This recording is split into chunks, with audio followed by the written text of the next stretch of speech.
شايف شوكولاته بايظه ولا ايه؟ لا طعم الشوكولاته غريب قوي قوي قوي.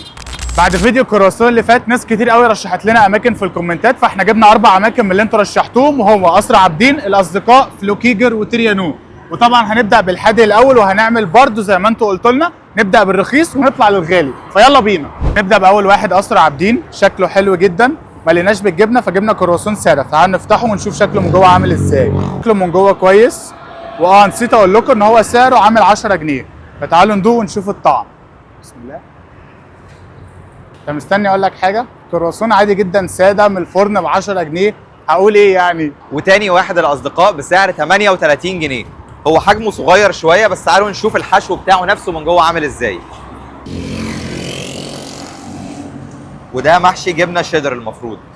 فيلا بينا ندوق. الكرواسون بيقرمش وطعمه حلو قوي، وطعم الزبده واضح. هو ممكن مشكلتي ان طعم الجبنه خفيف قوي، بس هو ككرواسون تحفه. وتالت واحد معانا هو فلوكيجر بالجبنه، سعره 40 جنيه. وده شكله حلو جدا جدا جدا. احنا ما لقيناش بالجبنه البيضاء فجبناه بالجبنه التركي. فتعالوا نشوف من جوه محشي جبنه ولا هو من بره بس. اهي. لا يا عم ظلمناه، طلعت كتير اهي. كويس. يلا. طعم الزبده واضح قوي، وطعم الجبنه حلو. الكرواسون نفسه مسكر شويه برضو زي الفيديو اللي فات، بس طعمه جميل قوي قوي قوي. يعني ده احسن واحد لغايه دلوقتي.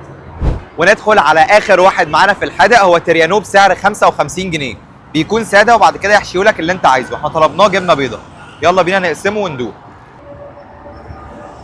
هو حلو قوي، وطعم الجبنه اللي حاطينها حلو جدا، بس طعم الزبده مش واضح زي في الباقيين. خلصنا